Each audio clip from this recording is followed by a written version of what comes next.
Gets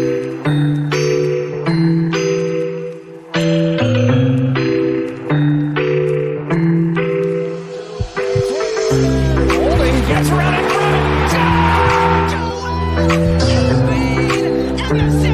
and Philadelphia has it.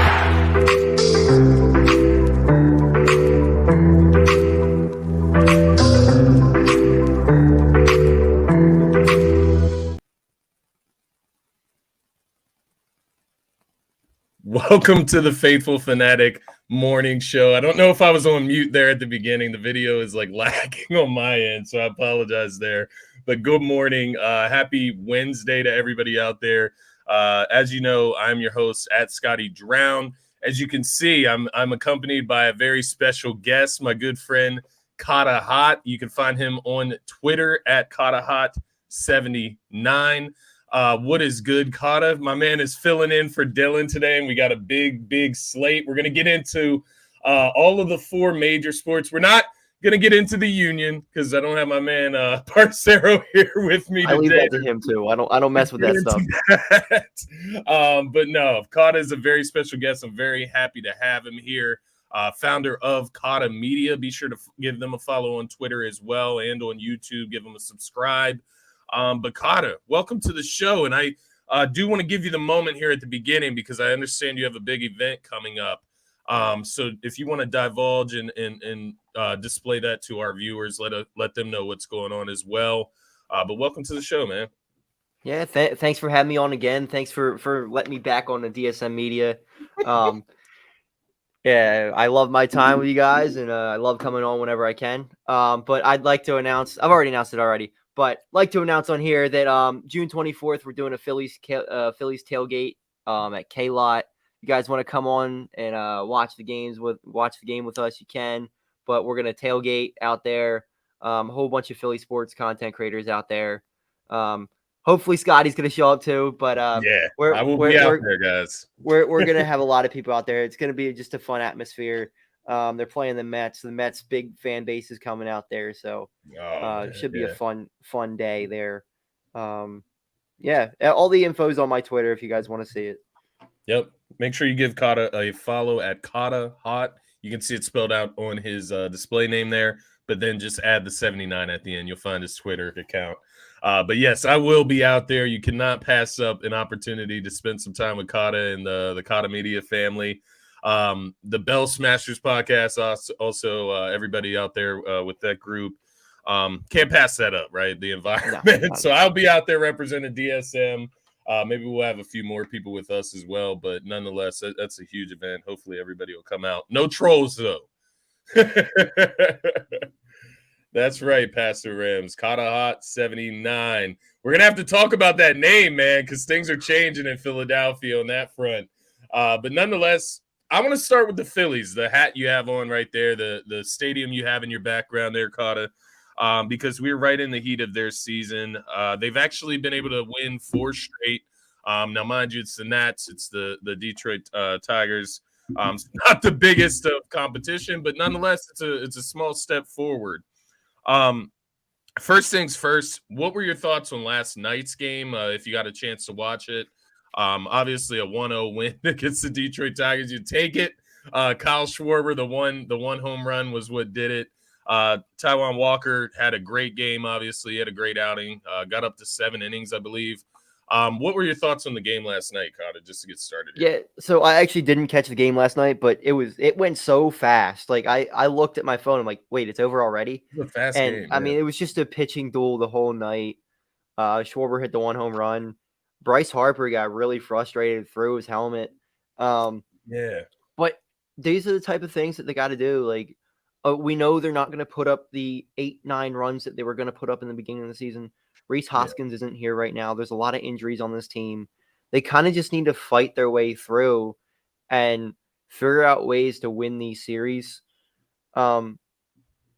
Because, yeah, these are teams they got to beat. At this point, you can't be losing any more series. Yeah. Yeah, I completely agree. At this point, you're talking about a Phillies team that is 29-32, 4th in the NL East. They're 7.5 games back of the division lead, obviously.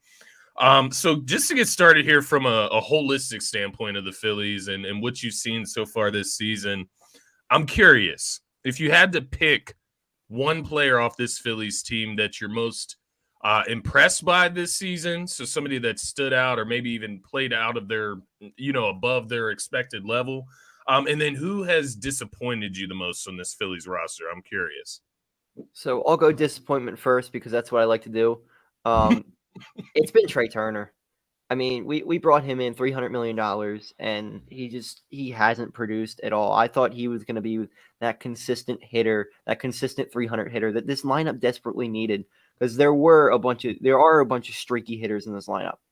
But I thought Turner was going to be consistently hitting 300, and we would have been fine. Even if he was hitting 285, we'd be okay. Yeah. But that World Baseball Classic messed him up. He thinks he's a home run hitter now, and all he's trying to do is hit home runs. You can see that in his game for sure. Go ahead. Biggest the best player that I've seen so far is probably either Brandon Marsh or Bryson Stott. They've just really blossomed into really good young players. Yeah. And I've always had the faith in Stott. Just Stott had a bad season last year. Yeah. But he's extremely clutch. Like any moment, he almost has that Jalen Hurts to him where he's just big time moments he shows up. And that's what you want to see out of young players. So I have a lot of faith in Bryson Stott going forward with the Phillies here. I actually love that because Bryson Stott's turned into one of my favorite players. I know he's always been one of yours. And you did. I know you've been high on him for a while because even back when you were doing shows with us on DSM, you were talking about Bryson Stott and what he brings to the lineup and what he could be in the future, and it's kind of coming to fruition. Thoughts on Nick Castellanos as well? He's been kind of raking of late. Well, he's been raking all season, quite honestly. He's kind of righted his wrongs as well. This is what we want out of him. I never thought he was going to be that 30 home run guy, and he doesn't need to be. He just needs to hit, and that's what he's doing. He's getting a bunch of doubles. He's hitting the cover off the ball. I think there was way too much pressure on him to begin with because people thought, oh, he's going to hit 35 home runs in Citizens Bank Park. Even though you'd rather just let him hit 315 and hit doubles, and then the best hitter in baseball, Bryce Harper, behind him can hit him home. Exactly, and it's starting to play out that way. Rob Thompson's starting to, maneuver with the lineup, and you're starting to see some things that work. Now, once again, competition matters, but they'll get some heavier competition coming up here shortly. With that being said, Rob Thompson, this Phillies roster, do you still believe in this team as far as contending, getting back to the World Series, getting back to the NL Championship Series? Do you believe in those type of expectations for this Phillies roster at this point with the way the season has gone so far? And then to take that a step further, there's a lot of talk about Rob Thompson, kind of cooled down, obviously, with 4 straight wins, but a lot of people talking about he's not the leader for this club. So I'm curious what you think there, just long-term for this season. Yeah, I believe the team has the juice. I just don't think they're going to do it. I don't trust... I don't trust Rob Thompson. I like Rob Thompson. I just don't think he doesn't have that fire they need right now. Yeah. And I think the run last year was largely aided by the fact that they hated Joe Girardi. He provided no spark, and just getting rid of him put a spark into them. I don't think Rob Thompson really had a spark to them at all. Now, they're also not going to fire Rob Thompson, and I don't expect them to fire Rob Thompson after not even a season of baseball. Yeah. Especially after he got you the World Series last year. That buys you at least this year, maybe even next year. So, but either way, this lineup, this team has enough talent on this team. It shouldn't matter who their manager is. They should be a playoff team. And I think they probably they can definitely still make the playoffs. I just don't see a run happening like they did last year. But that was a historical run last year. Like that doesn't happen.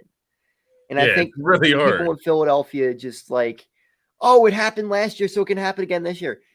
It doesn't work like that. Like, it's baseball. Baseball doesn't work like that.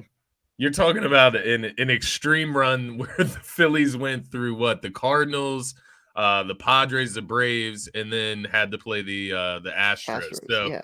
yeah, I mean, to think that they're going to go through those type of battles again and come out on top the way they did in the NL, it is kind of crazy to think about. It's hard to do in baseball though. Like it's hard to go back to back, or to go back to back NL championships. It's hard. So, they got a long uphill battle, obviously, ahead. Hopefully, they can get hot throughout some point of this season.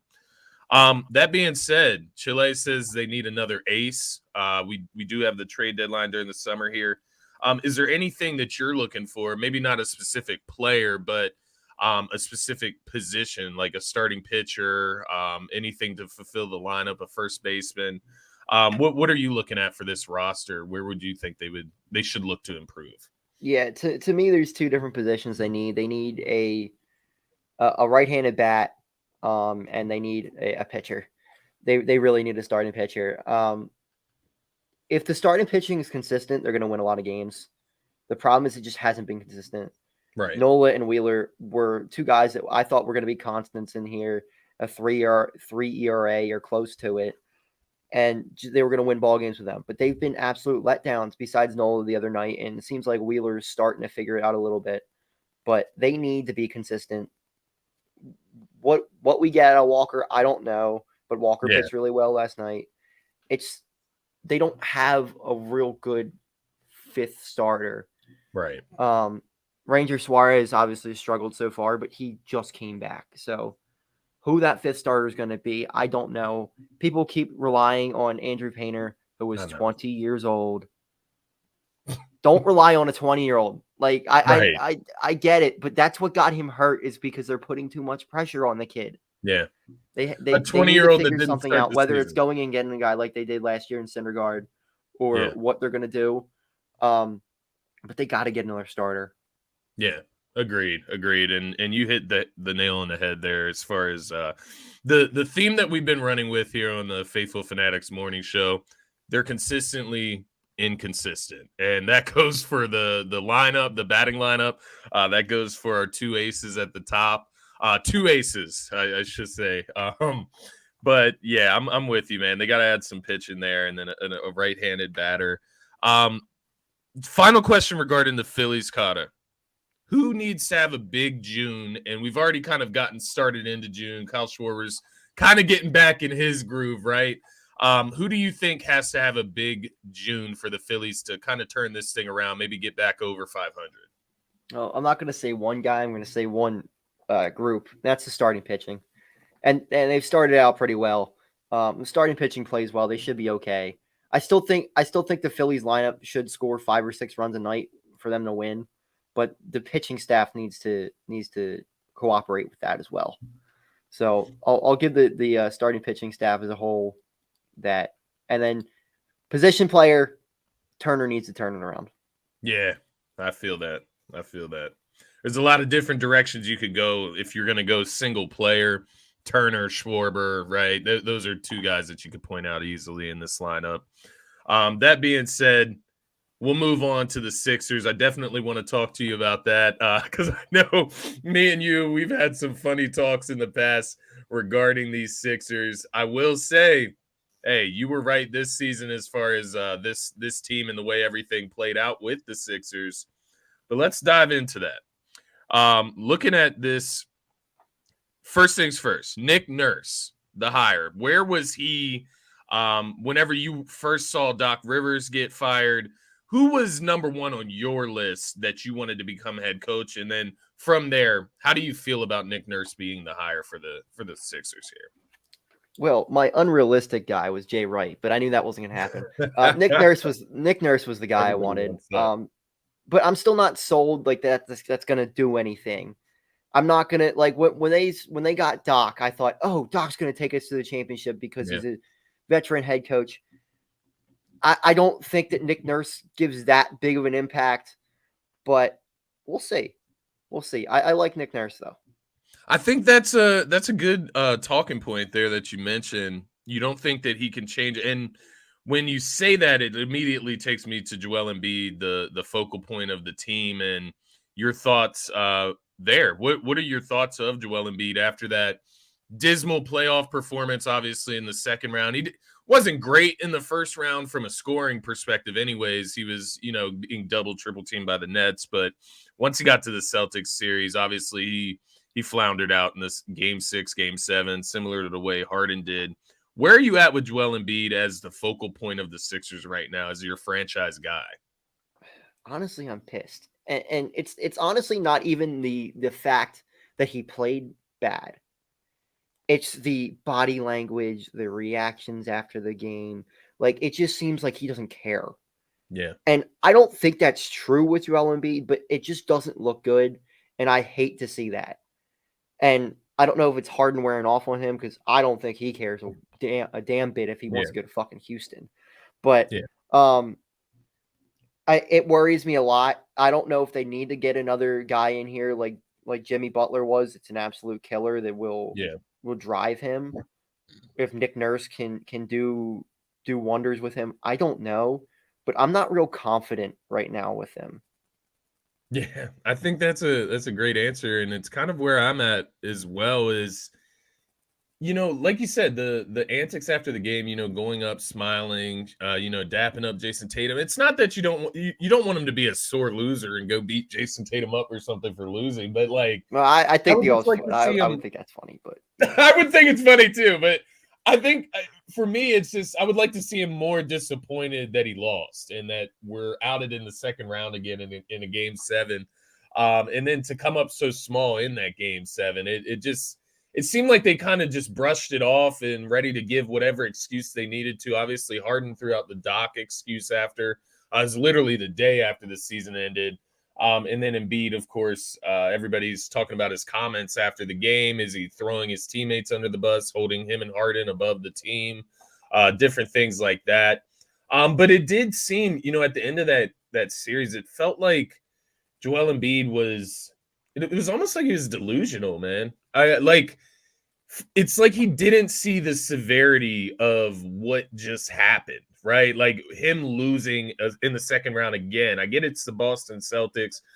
There was a consensus of people that thought that the Boston Celtics were the best team in the NBA, but that was still a very winnable series. My man, Pastor Rams, he's a Nets fan, so he can chime in this regard. Harden is a poison to every star player. And that is very interesting because you mentioned it seemed like Embiid didn't care. And I started thinking about that the other day, man. And I was thinking, maybe it's the money, the MVP, like he got the MVP award and that like brought everything to a whole this season. And at that point, he was just content. He's got the LCL sprain, right? Let me just get through this season. We'll come back next season. I got my MVP, and then we'll focus on winning next season. That's kind of what it felt like to me. I hope that's the case, right? That he comes back next season with a different mentality. But it almost feels like he did all the hard work. He got to the top, and then that was just good enough. He didn't need to win, the NBA championship at this point this season. So it is disappointing. And I think that brings us to this point. James Harden, is he a poison to every star player?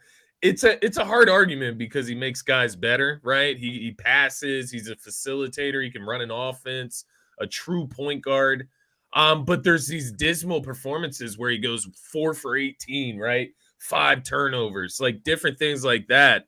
My question to you, would you bring James Harden back to this team? Not whether James Harden should come back to the Sixers or go to Houston, but would you sign him back?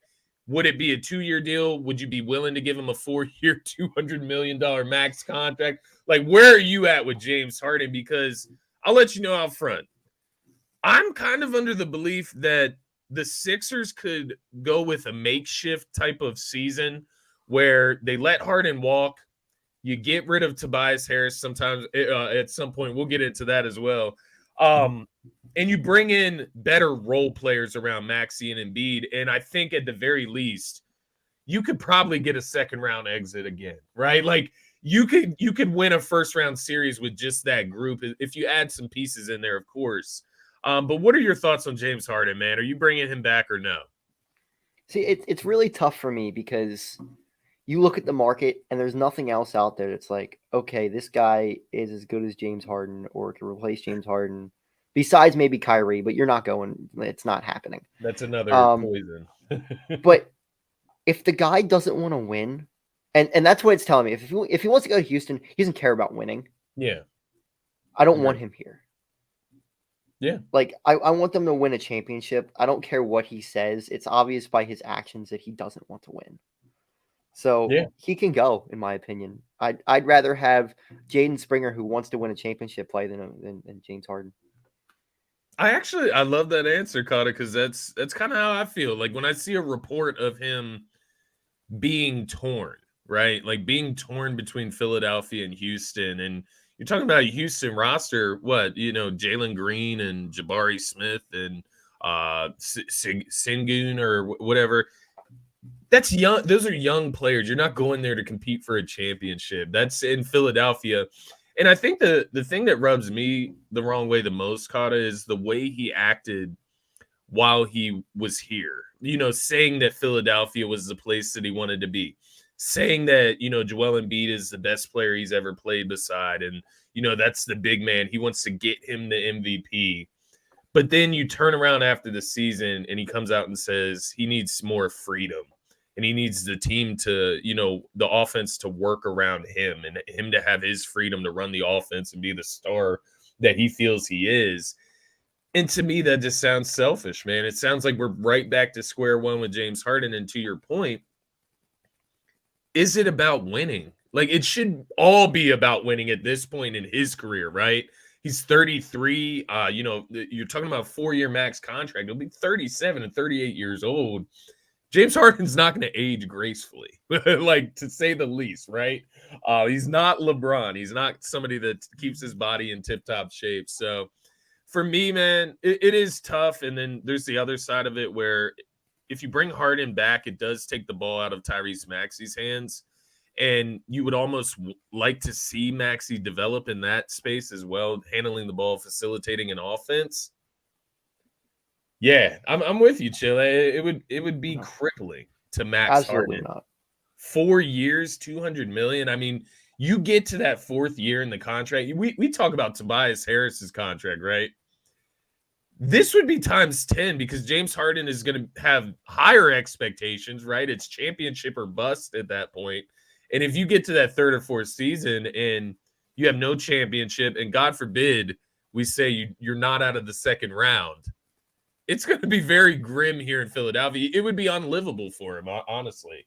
So, I don't know if I can bring Harden back, especially not at the 4-year max deal. That being said, let's talk stay or go. We got Sixers free agents listed here. So starting with Harden, you already said you would let Harden go. If he's not trying to win, that's what it's about. He can hit the road. What about Paul Reed? How do you feel about Paul Reed? Would you bring him back? He's a restricted free agent. I mean, I'd bring him back. I don't think there's like a huge role for him. I don't think he should back up Embiid. I think he's a good player, but I don't think he's good enough to back up Embiid. I think they need somebody better there. But yeah, I wouldn't mind having him back. I'd assume it's a smaller contract. He's probably not worth a ton. Yeah, I would agree there. And I think the thing with Paul Reed, I don't want him as a center, right? He's undersized. He's not going to come in and be that rim protector like Embiid is in that first unit. So you have Paul Reed come in at center. It kind of switches the entire vibe of the team. I would like to see him at power forward, honestly. Just plug him in, go get rebounds, defend. Looks like he's working on his jump shot this year. Chile says at least want to see how Nurse plays him. That's fair. I mean, see what he can do with a nice lengthy guy like Paul Reed. He's fared well with them in the past. Guys like Chris Boucher, right? Jalen McDaniels. Did you see anything from him that you would want him back? He's also a restricted free agent.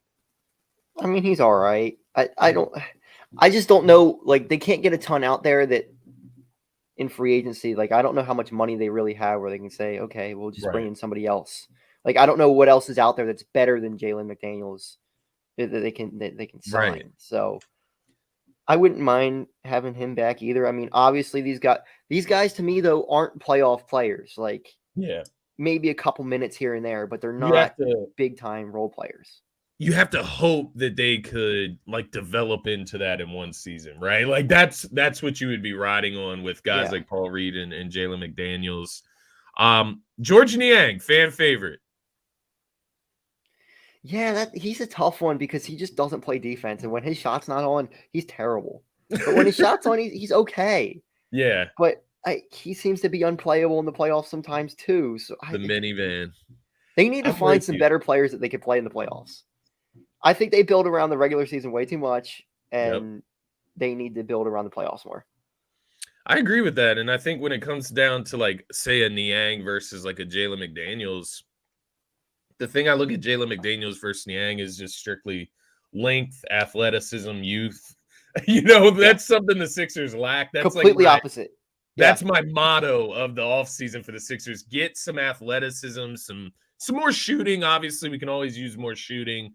But the more important thing, just athleticism, energy. You see a lot of energy guys around the NBA, especially on this Miami Heat roster and this Denver Nuggets roster as well.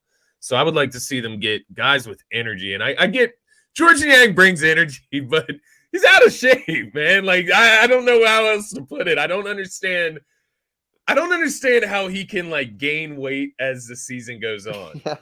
Do you know what I mean? Because by the time we got to the end of the regular season, I swear he looked bigger than what he was like at the beginning of the season before the All-Star break. So I just don't even know what he's doing to take care of his body. Last three here, and we can run through these very quickly.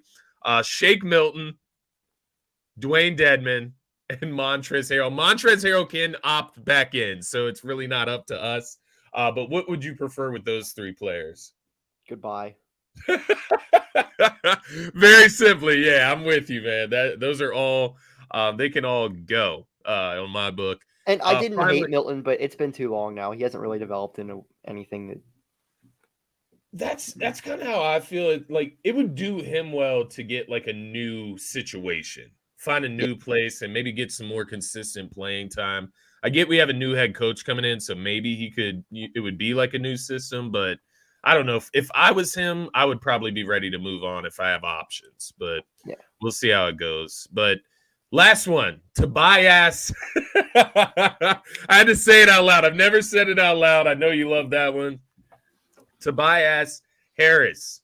What do we do with this guy? Is it finally time to trade him, or do you just stick out one more season with Tobias Harris and let him walk in free agency and clear that max slot? What do you think there, man? You knew you would have to ask me this question, but I can't do it with him, man. I can't. He's too inconsistent. He pisses me off. He can't make a damn layup. Get out of here. Goodbye. Leave.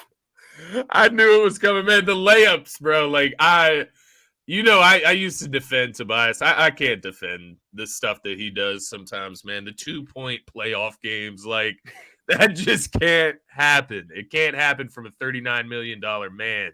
Well, and that's part of my thing with the Sixers is like, is this a culture thing with the players? Like, because we've got rid of Brett Brown. We got rid of Doc Rivers, and it was the same result both times.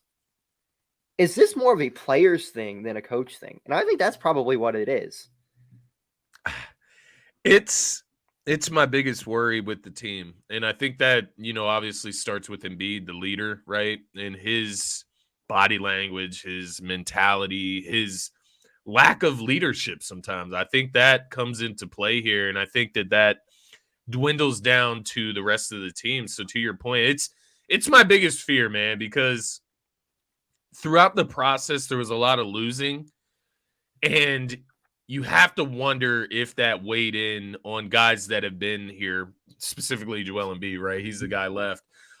You have to wonder if that weighs in on his mentality, on, his process as far as getting to wins. You have to wonder if they're just losers. Like if that is just what it is, like, because you can't continue to run into these, second round walls where you get to that game 6, they can win the series right there, and they just completely shut down in the fourth quarter. Completely shut down. That's where they lost the series right there. That doesn't even make sense, right? Like in that moment when you're seeing Embiid not even try to come and get the ball in the fourth quarter of that game 6, Harden looking like he doesn't even know what he's out there to do, it makes you wonder. Now, there's part of it with coaching where this team just didn't look organized at times, right? Like they're into their offense and they're not running the play until there's like 8 seconds left on the shot clock a lot of the time. Like those are the things that I think Nick Nurse maybe can have his input and make his imprint on this team, have them more organized and focused. But when it comes to those big moments in the playoffs at the end of games, it's not on the coaches. Like you got to make plays, you got to hit shots, and they just simply haven't done that. Let me ask you about this regarding Tobias Harris. Then we'll move to the Eagles, and then we'll finish up with the Flyers here. Would you trade Tobias Harris, say, for a package that include a guy like Jordan Poole? Absolutely. Yeah. Easy, I'm right? getting rid of Tobias for anybody. I don't care. For anybody. At least there you get like a young scorer, right? Like a guy that can light it up at times, and maybe, a change of scenery, he could refine himself. Jordan Poole, that is. On Tobias Harris, the thing is, I'm not going to sit here and say he's going to make this crazy difference on the Warriors, but maybe he fits better with the Warriors. They can. Well, and the one that I jokingly said was Tobias Harris for John Morant.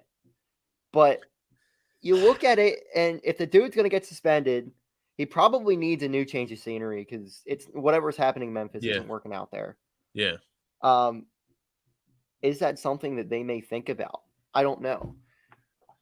That's interesting, man. I would definitely be down for it, and I do agree with the sense. Now, the big question is like Memphis, right? Are they ready to give up their franchise cornerstone, right? Because that's what Ja is when he's on the court.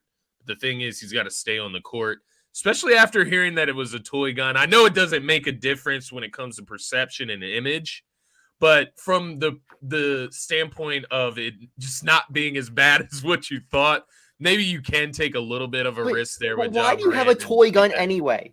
Why? Like, why? What? Like, you know what you're doing. Like, come on. I don't buy it was a toy gun anyway. I think that's bullshit. But, like, what's the point? Chile says Josh shouldn't come to Philly if he has gun issue. I mean, that is very, very fair. Okay. Come on. I can buy that too, yeah.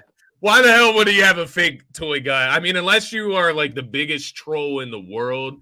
But I just don't think that's the case because as I think through it, you think about his friend, right? He took him off of camera as soon as he pulled that out. Like his friend tried to save him in that video and he couldn't control himself. Chile says, Joel is super emotional. Did y'all see the excerpt from Nick Nurse's book about how they played him in that Kawhi series? I did not, Chile. If you have me on social media, I would love if you shared like a link or something to that for me. At Scotty Drown, if you can find me on Twitter, definitely share that with me. I would love to read that. But Tobias for Mason Plumlee. Interesting. Hey, backup center. Bye, Tobias. Clear cap space. That's what it's really about. Clear that cap space, that cap hold, man. That's what it comes down to. Let's talk a little Eagles because I feel like that's a little more positive. I think we can have a little bit of fun here with this Eagles segment. First things first, Cahtah. Obviously coming off a big disappointing Super Bowl loss. Go into the offseason, you lose Hargrave, you lose CGJ. What are your thoughts on this offseason as we are past the NFL draft? We're past the start of NFL free agency period. What are your thoughts on this roster? Is this roster up to par with last year's, right? Some people talked about this being the best Eagles team ever last season. Is this roster up to par with that, given the losses of Hargrave and CGJ and their replacements? I think it might even be better. Like, you look at this roster as a whole, I think they got better at running back. I think they got better at corner, drafting Rengo. I think their linebacking core is still really good. I think their defensive line is just as good, if not better. The only spot you say, okay, maybe it's not as good as safety, but we also didn't think Chauncey Gardner-Johnson was going to be as good as he was. Exactly. So they've done a just tremendous job. And it worries me a lot because they've done like everything I've wanted them to do, which means it's probably going to all blow up in our face. No lie, man. If you could have there's no way you could have scripted it better, especially the NFL draft, because I remember going into that draft and saying, if the Eagles can get Jalen Carter and then somehow trade up and still get Nolan Smith if he falls somehow, they didn't even have to trade up, right? Like they just went out and got him at their original spot. And that's what's crazy about it, man. You go out, you have an NFL draft like that the year after you go to the Super Bowl, obviously lose, but still able to revamp your roster like that. That being said, you mentioned the running backs. They brought in Rashad Penny. They brought in DeAndre Swift. Still have Kenny Gainwell, Boston Scott there. What was your favorite move of the offseason by the Birds? There's so many. There's so many. I think it's almost an underrated one. I think it's Kelee Ringo. I really think Ringo is like a number one potential type corner, especially next to Bradbury and Slay right now. I think they can really develop him. And I love Nolan Smith. I thought they should have drafted Nolan Smith at 10. So the fact they were able to get him at 30 was just the excitement I had was completely different than the past 3 drafts we've had. You know what I love about Nolan Smith? It's his personality, man. He anytime he talks, he jumps out of the screen. It's kind of crazy. It's almost like Von Miller-like. It is. It is very Von Miller-like. And I know he has the glasses and stuff too, but it is. His energy is very much like that.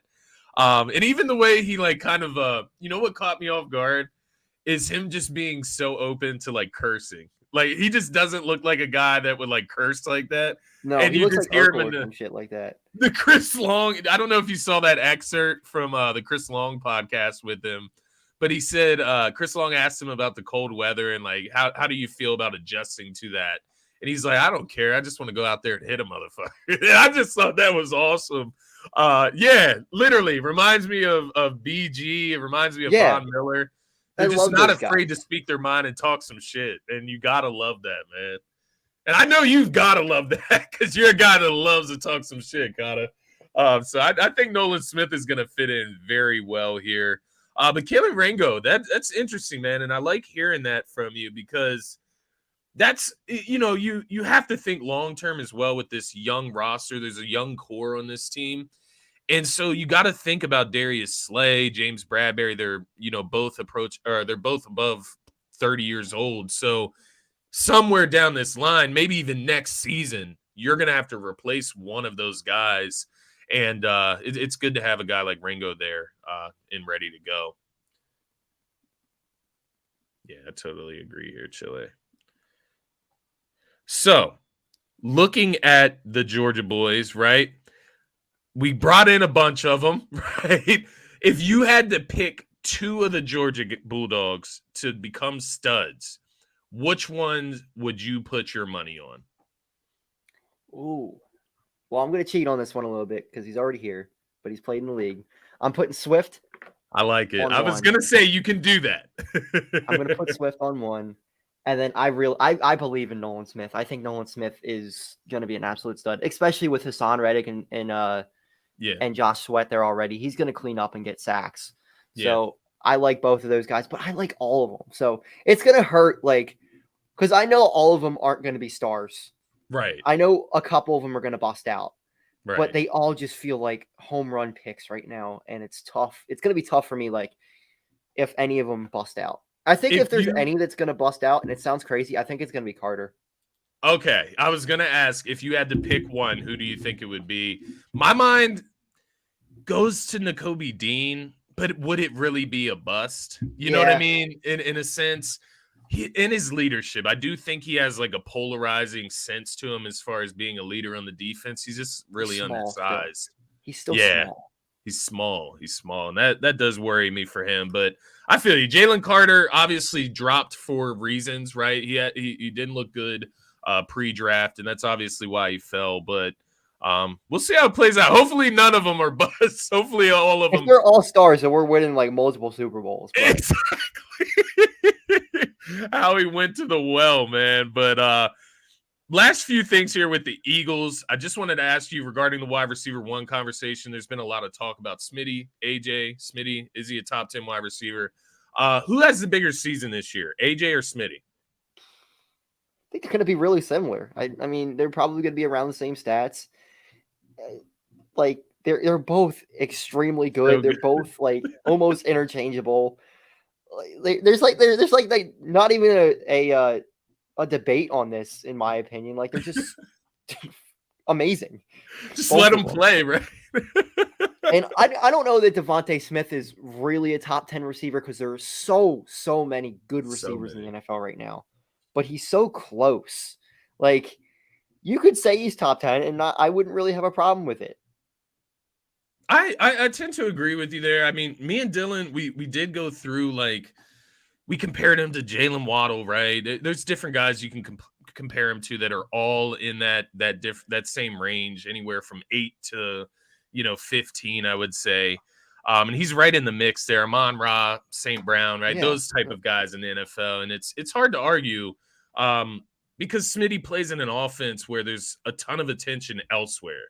And so you got to factor that in, having A.J. Brown on the opposite side of you. Yes, sir, KC. Thanks for checking in. We got Cahtah back in the building. Definitely happy to have him here. We're wrapping up. We're going to finish here. I know my man's got to get out of here by 9. Just a quick note as well on the Eagles. Obviously, there was some news yesterday, I believe. Lane Johnson came out and said this will most likely be his last contract. He's still locked in for 3 or 4 years, I believe. So, yeah. No surprise there, but it brings it to light at least that, the clock is running for this team. Obviously, Jason Kelce, now Lane Johnson, those are 2 guys. Brandon Graham, Fletcher Cox, these are guys that who knows where they'll be after this season. Lane Johnson will be here, but the other 3, you have to wonder if this is going to be it for these guys. Moving on, last segment of the show. We're not going to spend too much time on this team, just given the situation, but we had to touch on it. They had a big trade yesterday, trading Ivan Provorov to the Columbus Blue Jackets. Cahtah, has the rebuild begun? I hope so. I really hope so. It's time. Like, stop messing around. You guys suck. Okay. You were the 7th overall pick. And you tried to be good last year. Stop it. Tank. I don't know if Carter Hart trading him is the answer because he's still really young. But if it gets you a big haul back, you do it. Like, and it'll suck, but you do it. Yeah. They got 3 players and 3 picks yesterday for Provorov. Huge haul for him. Surprising, but I mean, go for it. Good. Yeah, I feel you. I was going to ask you what you thought about the trade. They obviously got a huge haul back. Danny Briere says they're open for business. Jonesy said he wants to make some changes in this organization, get younger. And I think that makes sense, man. You had the changing of the guard that should have happened probably 2 years ago, right? Where they should have begun this 2-3 years ago, after they made that decent playoff run. And weren't able to get back to it. You kind of need to make those changes. Now, funny question to go along with this. You're obviously Cahtah hot. You mentioned just maybe you do trade Carter Hart. If he gets traded, do you change your name or do you just keep it going, man? You have to, right? I'm keeping it. At this point, it's a brand. Like, it's a brand at this point. Exactly. Half the people ask me, what's Cahtah hot anyway? Like, nobody even knows what it is to begin with.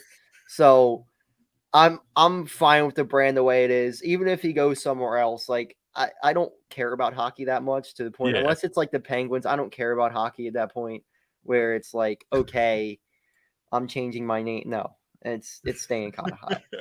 I may drop the hot part. I may just go by Cahtah, but because I got the Cahtah Media thing already. So that makes sense.